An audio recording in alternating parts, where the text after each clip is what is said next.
Awakening Your Everyday Wisdom, Quantum Physics, Part B, How to Raise Your Vibrational Frequency. And there are lots of different ways. I'm going to cover, half a dozen or so.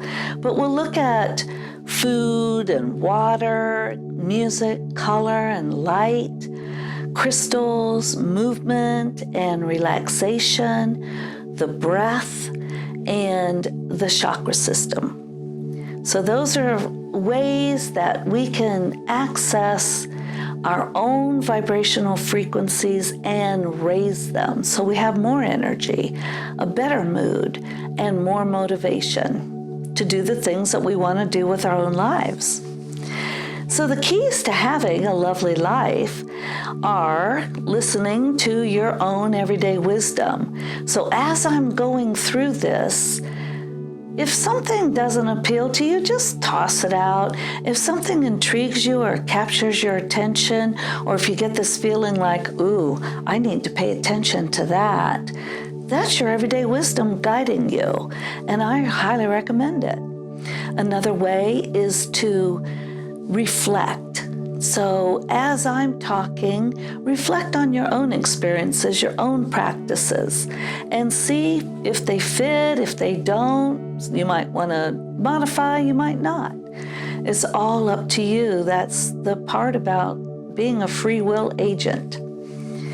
So we'll start with food. Now I'm going to put up this chart, and some people might object to it because it's not a meat lover's chart, but it does talk about the frequency level of different kinds of food. And I'm not going to debate or question the source of this. I'm going to let you do that yourself. I just found this on the internet, and I thought, well, it's a representation of what I'm pointing to. So most of us know that eating more fruits and vegetables is better for us. We might not know exactly why, but one of the reasons is it raises your own energetic level in your body. And we've heard about, we should eat less fat and less carbs and less sugar. All of that is true, and it correlates with this whole idea of raising your energetic level. So when you look at this chart, what stands out for you? Notice the vibrational frequencies indicated on the left side of the chart. Food for thought. A pun. The idea is that if you eat certain things, you're probably going to feel better. And if you eat things that don't agree with you, you're going to feel worse. I don't have to go into it anymore. Water. We all know that we should be drinking more water, right? It's a very strong message in our culture. But are you aware of the work that the late Dr. Masaru Emoto did when he looked at water, and he did a bunch of experiments where he used certain words like love and hate and war and peace, and he infused water with these words. A couple ways, spoke it. He even put the words on paper and put the jars of water on top of the words. And then he froze the water crystals and took pictures of them. So this little chart I'm showing you here is a small example of his work. And look at the difference in the way the water crystals responded to these different words. So what does that tell us? Well, if water is affected by these emotionally charged words, what do you think it does to our bodies? According to www.usgs.gov, our bodies are made of 60% water. And our hearts are made of 73% water, and our brains, hearts and brains.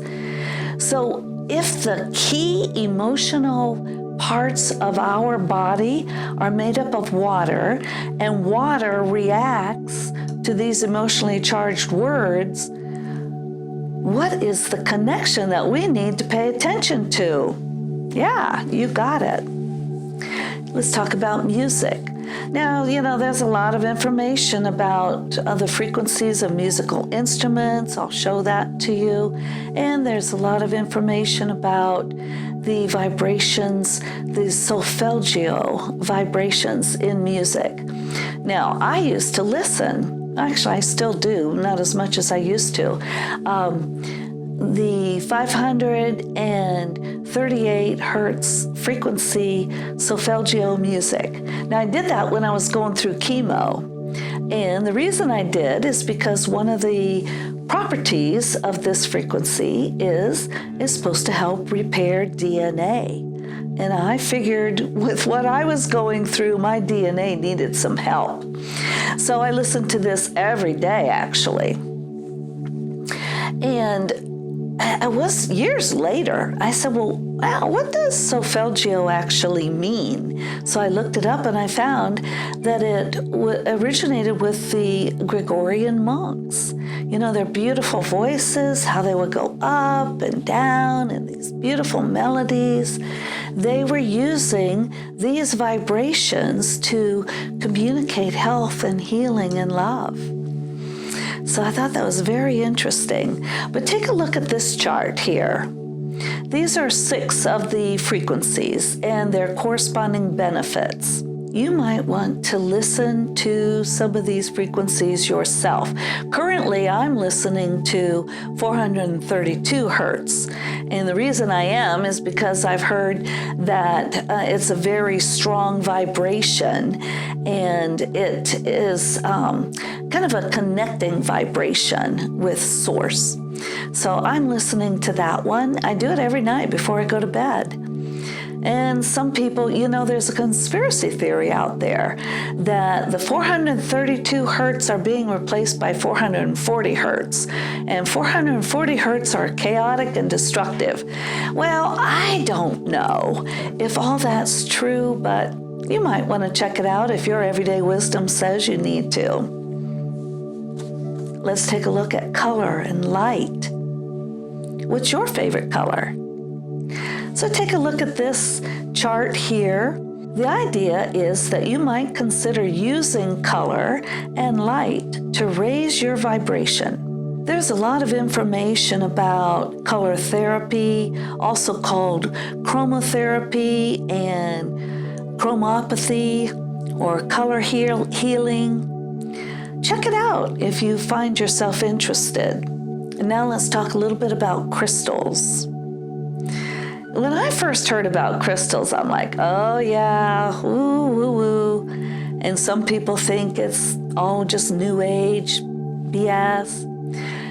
What I've come to realize is because the crystals come from Earth, and Earth has electromagnetic energy, and our physical bodies have electromagnetic energy, it makes sense that these crystals would have an impact on our bodies.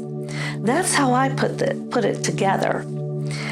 And I've got this list here of high frequency crystals.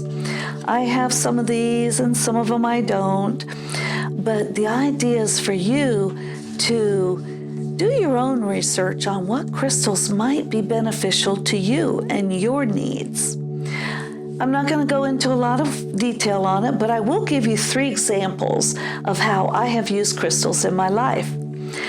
So about 15 years ago, I was feeling shut down and I wanted to open my heart. And so I started doing a little research, and I found out that rose quartz is a healing, loving crystal. And so I started wearing a rose quartz necklace every day. Now, I can't say that the necklace was 100% responsible for my shift in my vibrational energy, because I also started my meditation practice at the same time. So they probably complemented each other. But if you look here above me, I've got some rose quartz, very lovely crystal. So even if it does absolutely nothing, it's just beautiful, but I think it does a lot. Another example is about a year ago. I was going through a lot of emotional pain because I kept having flashbacks to my first marriage, where I suffered quite a bit in that marriage. And I was plagued by these flashbacks and I wanted them to stop. And so I found out that black obsidian, which is lava glass, is very beneficial for removing negative energy. So I worked with it for about 3 weeks. I just held on to it for a couple hours a day while I was watching TV and documentaries and so forth. And so I've got some black obsidian right here. And 3 weeks later, the flashbacks stopped, my emotional pain stopped, my heart stopped aching, and I thought, wow, I think those crystals helped. And then a third example is mental clarity. So whenever I need to make sure that I'm tracking mentally and I'm clear, I use a quartz crystal, a clear quartz crystal right here. There are really good reasons why quartz crystals are used in electronics. Transistors, computers, I think even the cell phones have quartz crystals in them. And I got to thinking about that. Why? Well, it's because the quartz crystal is such a great conduit for transmitting information quickly, clearly, and accurately. So if it works in our electronics, and if it's good for the machines, why wouldn't it be good for us? Because we are electronic beings ourselves. We have electric energy in us. So that's the connection I made. And I find that when I use the quartz crystal, actually I have a little necklace here with a little piece of quartz crystal right there. When I use it, I'm not nearly as scattered as I usually am. So there you go. Let's talk about movement and relaxation. So when you're in a funk, usually the last thing you want to do is get up and dance, right? But it's probably the best thing you could do. When we're down, if we can move, whether it's just smiling, going and looking in the mirror and smiling at yourself, or singing, or running, walking out in nature, playing with a puppy or a kitten, or doing some woodworking, fishing, all of these kinds of things can help raise our motivation level, our personal energy, our vibrations. In relaxation, a lot of us, we're so darn busy. When we get to the end of the day, we just want to go to sleep. We're out. That's not the same thing as relaxation. Relaxation is very conscious. It's where you're very alert and you're paying attention to what is helping your body slow down, what's helping your mind calm. And I'm not talking about a good stiff drink and a joint. I'm talking about the things that help your mind settle. So those might be yoga, meditation, prayer, journaling, those kinds of things. And relaxation can be sitting and listening to some beautiful music. And if you want, frequency music. I find that a great way to relax. So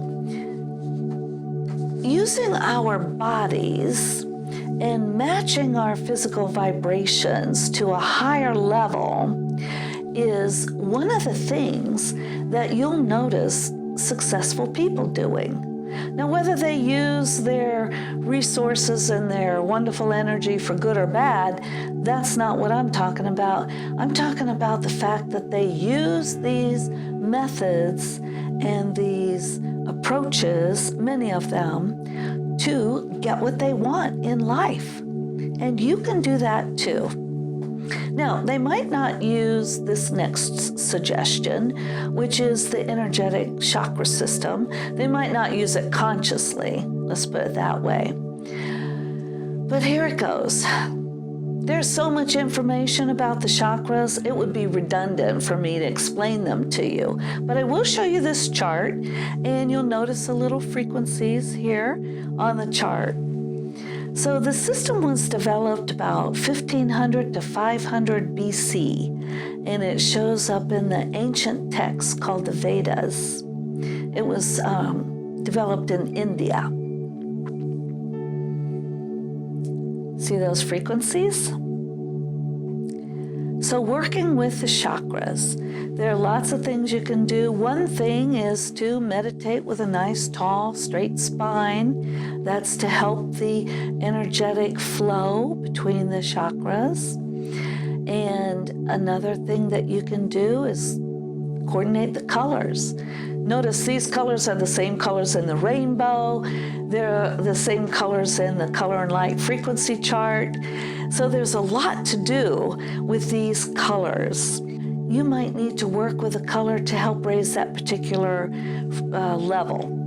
So let's say the root chakra. If you are under distress and you're hurting and you're feeling shut down, you might want to use a deep red jasper as a crystal because it corresponds with your root chakra, and your root chakra is where our basic security is grounded. So you see all these little connections, and you might want to eat some celery and some carrots at the same time. And you might want to have some frequency music going on. So there's lots of things that you can do when you get down. There are things like essential oils that you can use. They have frequencies too. Here's a little chart to demonstrate that from the Young Living oils. The very simplest thing that you can do to raise your vibration is stop and take a deep breath. Very easy. You can do it anytime, anywhere. We've all heard about that. You know, oh, just chill, take a deep breath. But do we practice it? Usually not. Usually we just keep on going down whatever channel we're on. But if we would stop and take a deep breath, it helps a lot. I've got some breathing exercises and a handout on my website if you're interested in taking a look at those.